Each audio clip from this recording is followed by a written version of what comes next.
Welcome to the Guest House. I'm Sean Perel. I'm an integrative therapist, a yoga and meditation teacher, a lifelong student of the thesis of our belonging, and I'm also a parent and a fellow human being grappling with many of the same questions that you may be grappling with too. In these conversations, I'm turning to some of the folks I most admire, and together we're exploring the complexities and also the creative potential of being human in an era of radical change. Thank you so much for being with us.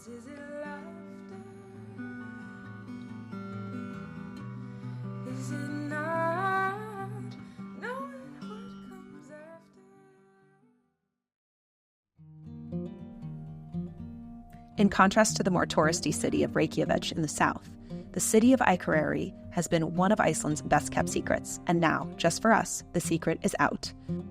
Akureyri was voted the #1 destination in Europe by Lonely Planet. It's located on the longest fjord in the country, and its mild climate and close proximity to the Arctic Circle make it an absolute bucket list must-see destination. I invite you to join me in Akureyri next October 4th to the 11th, 2025. During our week, we'll stay in private apartments complete with geothermal jacuzzis or at a local hotel, your choice. Classes will be held each morning in our private yoga space at the only wellness center in Akureyri, complete with sauna, jacuzzi, massage, and an exceptional view of the fjord and nearby mountains. After lunch on most days, we'll explore the island's incredible landscapes, venturing on breathtaking hikes, visiting frozen waterfalls, riding Icelandic horses, seeing the humpback whales, visiting a nearby island considered one of the power places of the north, taking in starlit soaks in the famous nature baths, and of course, when conditions are right, we'll chase the northern lights. Payment plans are available. Learn all about it and save your spot at seanperel.com/Iceland. Hope to see you there. Oh, and just for the early birds, a $200 discount for anybody who is registering before July 15th. First come, first serve.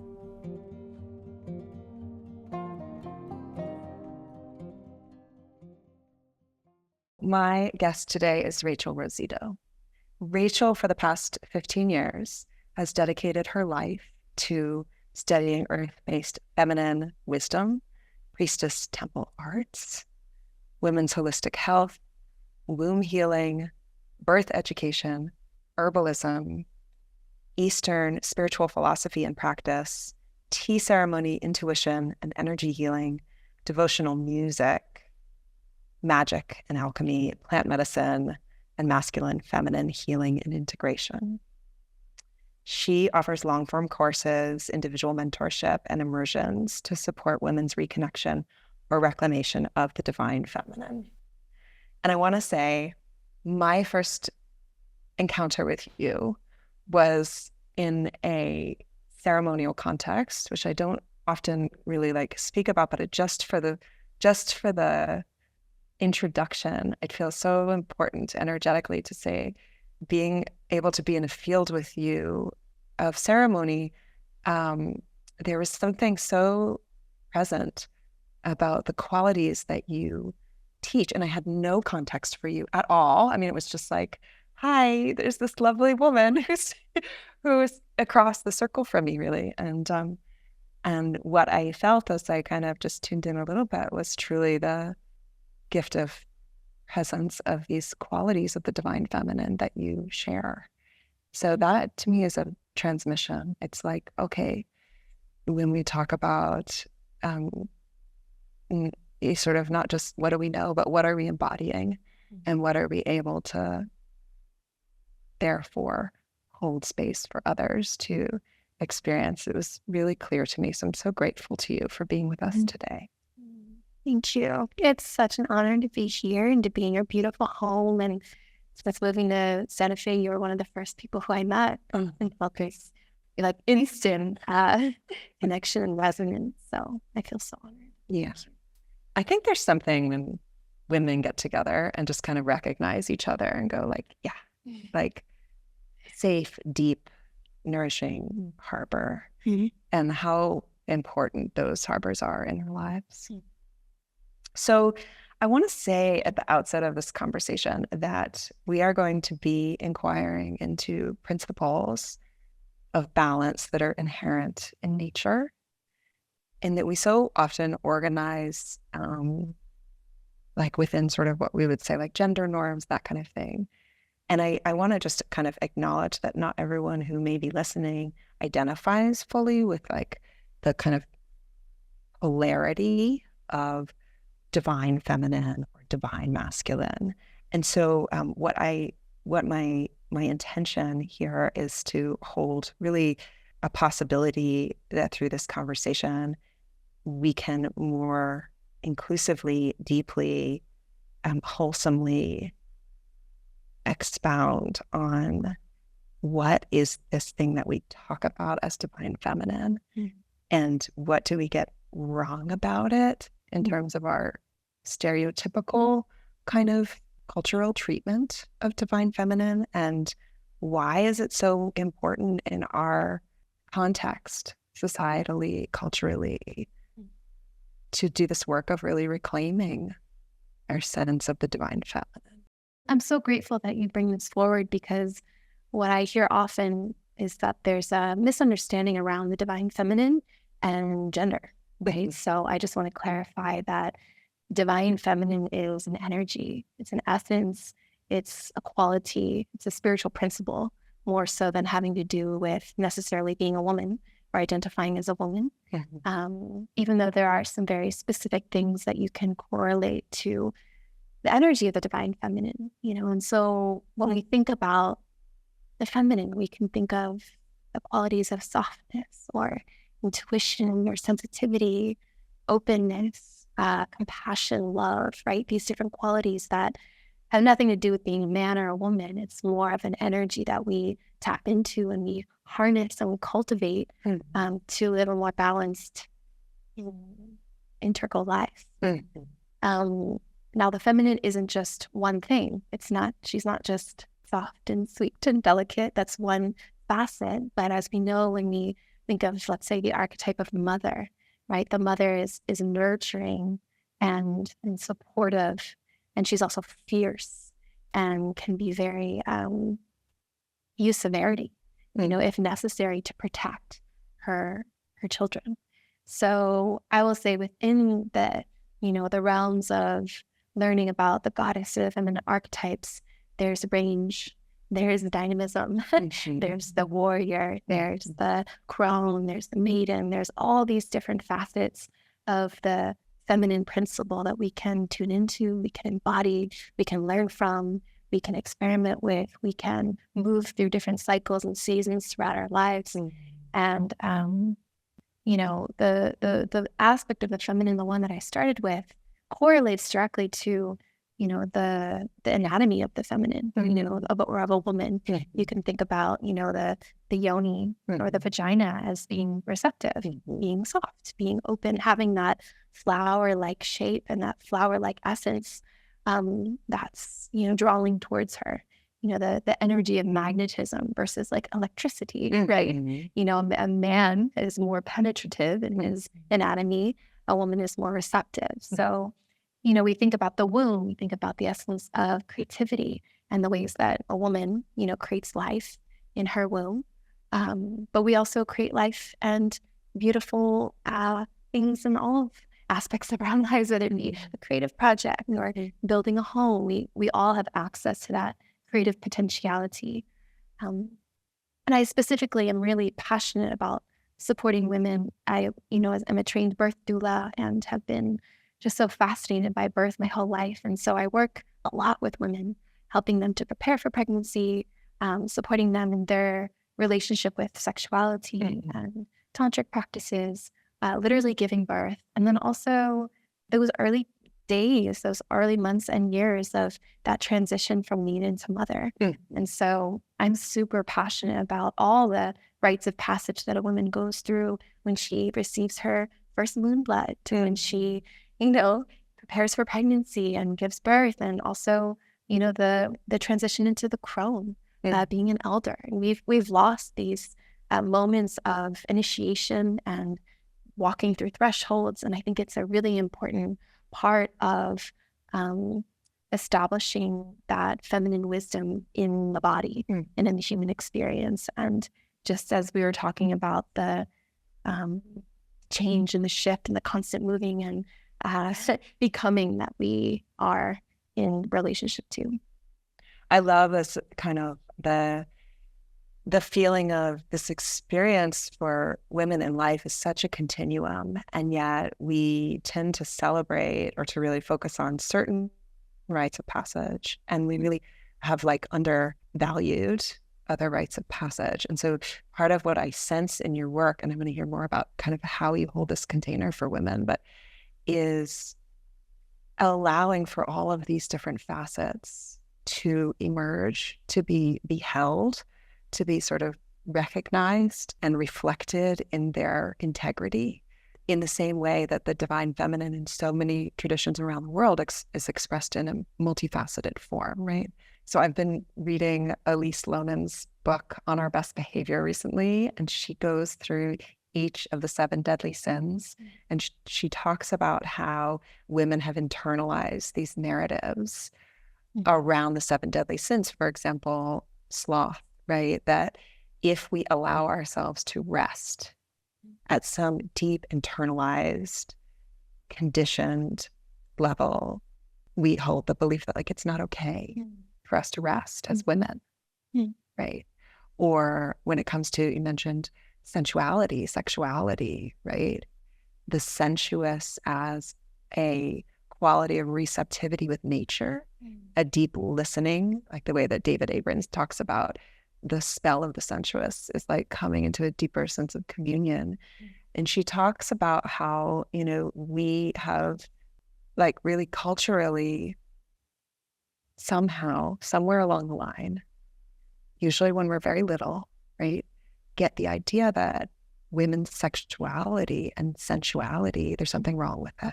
And it's such an insidious message.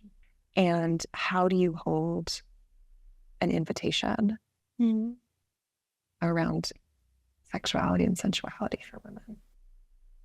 I love this question so much. And it gets me so excited to talk about because it's so important. And like you said, in my circles and in spaces that I facilitate and tend to, there is such a wide range of phases of life and backgrounds and paths and, you know, religious origins and cultural origins. And there's collectively a deep repression and shame around and misunderstanding of sensuality and sexuality. And, you know, if we look at even what's ingrained in our DNA, there isn't a lot of emphasis or expression of feminine spirituality in history. You know, there's a lot of male roles and male prophets and things like this, or even God being a he. And so one thing that I see so many women in this field doing right now is helping us all to redefine what does it mean to be a woman? Where does women's spirituality live? How do we connect more with the earth? How do we, you know, remember the nature of who we are and how to relate to the cosmos and ourselves and our bodies all as sacred? And so when I think about sexuality, you know, there's something in my heart that is so pure, that erotic innocence that is the reason that we exist. You know, it's like we wouldn't be here if it weren't for sex. And if we think about you know, I'm just looking outside and thinking about the flowers and the birds and bees and, you know, just all of nature is making love to itself. And when we become more sensual, you know, it's lovemaking isn't just happening in the bedroom with one person. It's a way of living. It's a way of being. It's a way of interacting and pulsing with the force of nature, with, you know, the order of all things has that intelligence ingrained in its design. And so as women, what happens is that we lose that connection of our hearts and our yonis and that connection to our sexuality that is more than just the sexual act, even though there's so much we can learn inside of that to make love in a conscious way and to work with our energies and to really be that bridge between having a human body and the earth and also being the spirit and connected to the heavens and the beyond, but just living a life in orientation to the senses, you know, and to be sensual is about attuning. It's about listening. It's about feeling. It's allowing yourself to relate and to be impacted and felt and to feel and to, dance with life. To answer your question around something that I observe in the women that I serve often is numbness, because one of our innate superpowers is our sensitivity.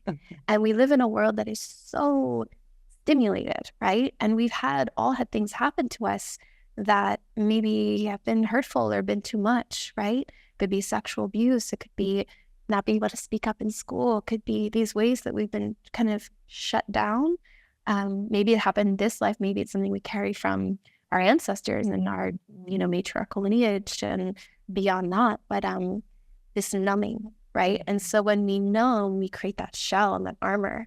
And then it's hard to let life in. And it's also hard to be creative and to pour life out, right? So a lot of the work that I do with women is creating a safe container within the circles that I hold, and also for them to create a safe container for themselves in their own bodies, in their own lives, so that they can start to trust their sensitivity again, and they can open again, and they can have healthier discernment around when to have discernment and to have healthy protection, because we need that, right? Conscious protection, the way that we move through the world. But then also more moments where we get to soften and let our love pool around us and to, expand, so that we're able to receive more love and also give more love. And ultimately, for me, the feminine, it's really about love. And for me, every time I sit with plant medicine or I go deep into silence or I, do any kind of spiritual practice, the message that I get is that love is the most powerful force in the universe. And so if we can align ourselves with that truth and that force, then we live it, breathe it, we become it, then hopefully there will be more of that. And we all remember to wake up together. But what happens when we set that intention is that sometimes the universe shows us all the ways that there isn't love in our life, and all the places that we are stuck and stagnant and contracted and, all the crunchy parts. And so I'm very passionate about creating containers also where there's permission to be in your crunch, to be in your funk, to be in your weird, to be in your awkward, to be in your stuck, to be in your mess, to be in the chaos, because that's the only way we can expand our capacity of love is to find more permission and breath in the moments that are not love. Absolutely. I so deeply resonate with this because permission is a form of love. I was just teaching about Karuna's concept of compassion as like love in action, is like, how are we not just feeling, observing deeply, but then responding caringly to whatever we find. There's a quality of gentleness and a quality of self-generosity that has to sort of predicate how love can naturally come into coherence in our system and then express out into the field around us. It kind of necessarily has to come into a relationship of, we might say self-love, self-care, right? And these are concepts that like we've have been sort of treated and over-treated. And yet what you're describing is a healing process. And it's a deep process of reclamation and even remembrance, right? Like I love this sense of we're not reaching for something outside of what we already are. We're not looking at another woman and saying, I want what she has, right?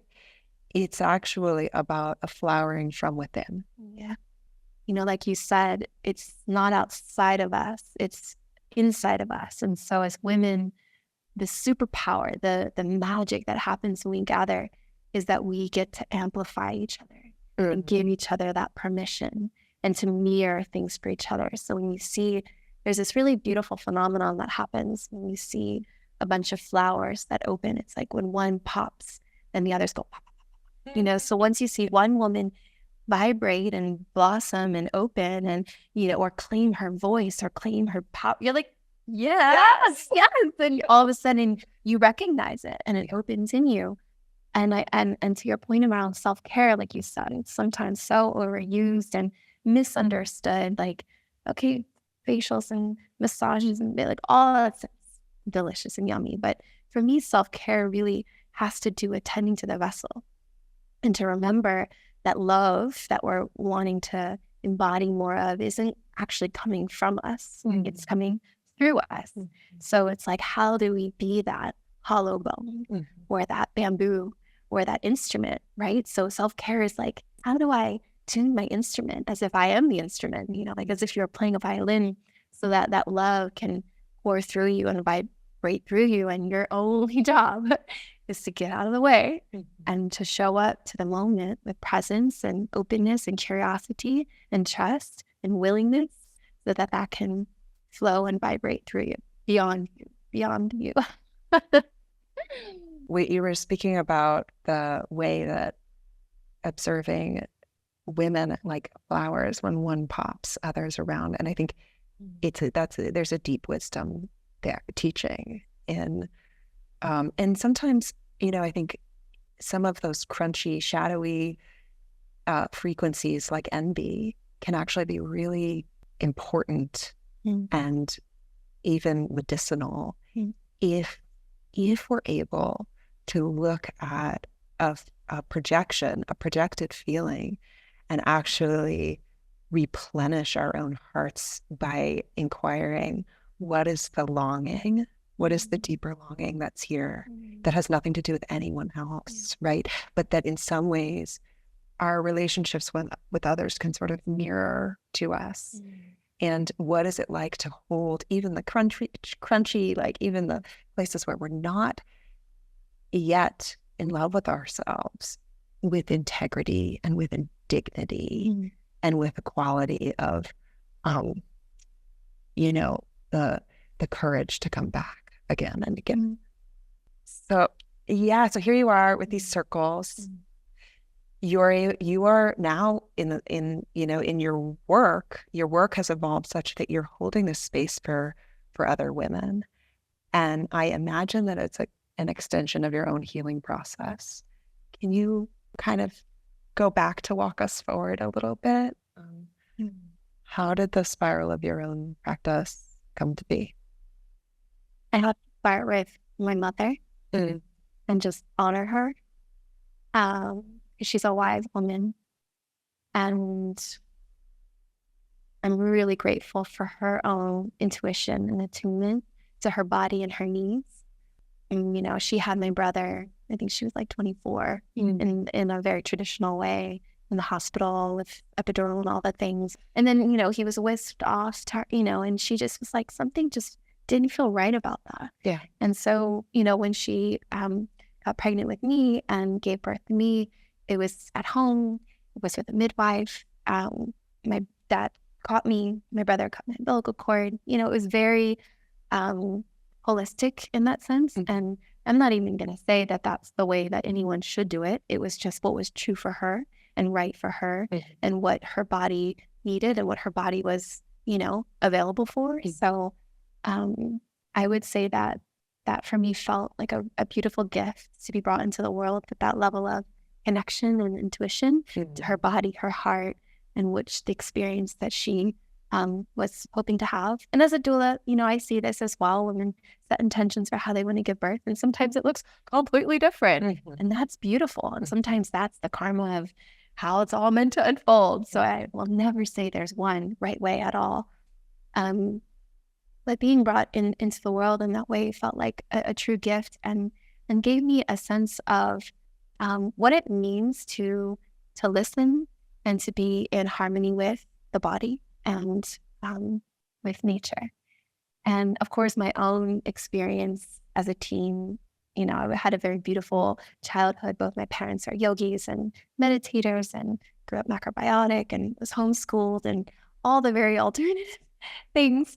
And I'm very grateful for them kind of infusing that wisdom and, lifestyle at an early age. But in my teens, I was very rebellious and really pushed in all directions and had to find my voice and very connected to my wild woman and to my inner rebel and to my having to feel things, experience things, and go to the depths and go to the heights. And, I have to experience something to know it in my bones. Mm-hmm. And at that phase of my life, I needed to go into the underworld and I needed to date the bad boys and do the drugs and, struggle in all the ways and mess up my body and, self-destruct is really what I was out for. And there was some glory in that for me. There was something that I deeply desired and longed to know what rock bottom felt like. And I went there and I ended up in the ER with an asthma attack and I couldn't breathe and I was put on all the machines. And that really woke something up in me around, why am I here? Who am I? Why am I here? Those big questions.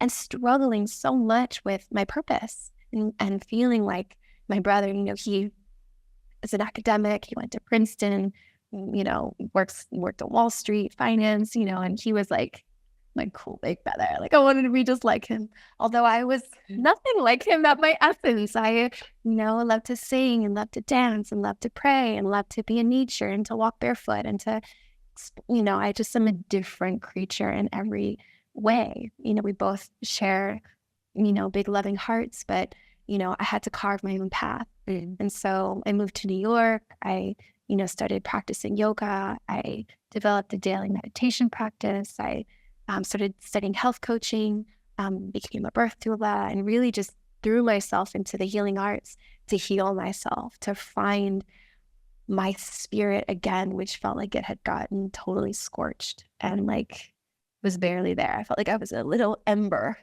not a blazing fire, definitely not a sun, definitely not in my seat in any means.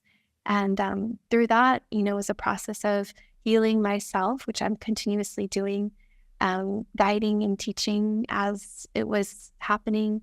And then what happened is women started coming to me specifically around things around the feminine and asking me questions about sexuality, about how to care for the body, about skincare, about diet, about, womb steamings and yoni massage and all these things and that I was just doing because I was fascinated and waking up my own feminine energy. But then it sort of started to come into the expression of, women's wellness. And so then it was, business was Rose Holistic, which turned into Temple of the Rose, and started facilitating courses with my besties, and then extended beyond that, and then started hosting full moon circles with 2 women, and then it turned into 80 women, and then 100 women, and then my platform just kept growing and growing and growing very organically. Me doing what I love and women being impacted, and then them telling their friends, and then inviting me in to do things, and then it's just kind of continued to spiral. And I will say I'm absolutely in a process that I haven't figured anything out. I'm always growing and evolving as a teacher. I've gone through cycles of my business of dissolving and wanting to throw in the towel and walk away completely, and have definitely killed my darlings. As we are 2 women teachers, part of my journey has been accepting that leadership looks different for us. Yeah. And actually, where the generations before ours, if women had the courage and the dharma to step into places of leadership in more communal, collective settings that would be on their families, it would have had to be through masculine principles, right? Like through like a kind of more hierarchical way of, I am the authority here, I'm the expert on this subject. And I think the way that we lead, which is so much, has a lot of nuance and a kind of a quality of always being the student and like sort of sharing from the place of collective mutual inquiry. It's sort of much more of a Mitra model of like, this is, I'm doing exactly right what you're doing too. I'm asking the same questions that you're asking too. And I imagine that that's really what, in part, what is deeply resonant in these fields. It's not like, okay, somebody's got it figured out and I don't, and I have to figure it out. It's really pointing more to each person's emergent process of discovery for themselves. So beautiful. And I love this too, because, you know, as we're talking about the divine feminine, to run a feminine business requires having a healthy relationship with the masculine, building structure, having consistency, having high levels of integrity of how you're facilitating and holding space for women to come in and to feel safe. And so I learned so much about cultivating that energy, that spine, you know, that like internal line of energy to hold, you know, so that the more spherical, you know, more fluid parts can happen in my business, because there is the root and there's the structure and there's the form.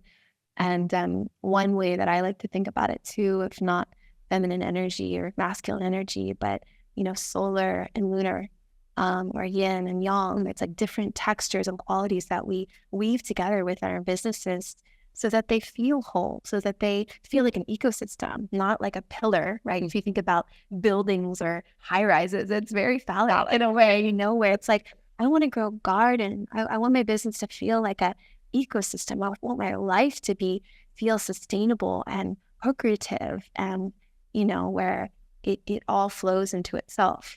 You know, so I'm always learning how to do that. And I find that there's, within my own journey, seasons where there's more lunar energy required of cultivation, and then more solar. And sometimes I kind of weave together in a beautiful way. And, you know, I just finished, you know, 6 months of courses, the yin course and the unfurled course, and a lot of masculine energy. And now we just closed yesterday, and now, you know, this summer I'm heading into more of a lunar, more of a yin energy for myself, to restore, to go to moon dance, to tend to my inner waters and replenish, so that in the fall we can, you know, I'm back in my more like structural. Yeah, I mean, what you're pointing to is rhythm. It's that we need regenerative periods. We need times when we go fallow, and times when we kind of return to a deep inward place of replenishment and rejuvenation in order to be able to offer to the world. And it follows all the way back to this notion of women and rest, and how important and powerful. And yet it takes sometimes that, what you were talking about, the structure, right? This kind of boundary setting in our lives that is courageous. It actually is courageous. It's not just courageous out in the world, because people don't always like when we set boundaries, right? But it's also about really being able to observe, attend to, and recalibrate with respect to an internalized sense of expectation that we are always in the flow, and we're always in service to the world, right? So, and just honoring this. I love that. I was reading John O'Donohue's work on beauty recently, Love it. and I really was drinking in this relearning, right? Reteaching a thing, its loveliness, relearning about beauty as a principle of nature, and how his sensibility of beauty, he describes that as a rounded, substantial becoming, right? Beauty brings a sense of completion and a sense of sureness. And our proximity to beauty evokes a remembrance of those qualities within ourselves. So, my dear, thank you for being this work, this practice in the world for others, because I feel it when I get to be near you. And I'm so grateful to you for being with us today. Hey friends, thank you so much for listening today. If you find value in these conversations, here's how you can support. Become a subscriber at seanparel.substack.com, and please rate, review, and share your favorite episode with a friend. I leave you with an original song written by Serena Joy Bixby for all of us still learning what it means to be human. Is it love? Is it hate?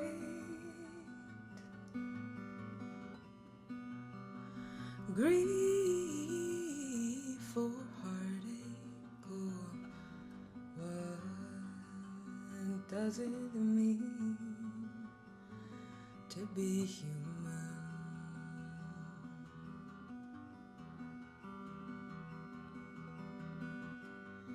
Is it tears? Is it laughter? Is it not knowing what comes after? What does it mean to be human?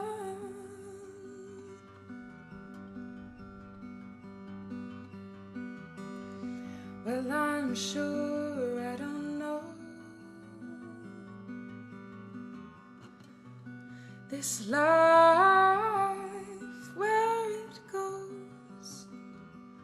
The days come, the days go, and I'm still human.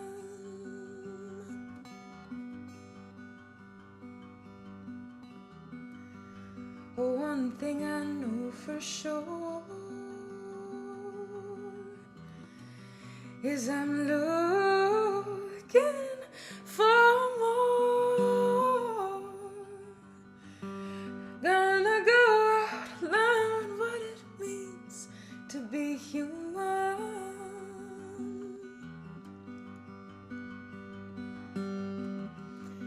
I find the joy in the mess. Oh, I'm just doing my best. Oh, learning what it means being human.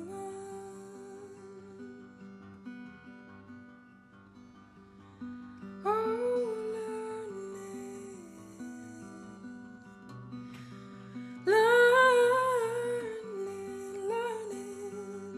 what it means being human.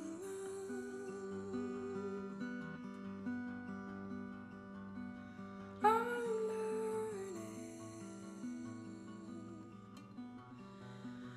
Oh, learning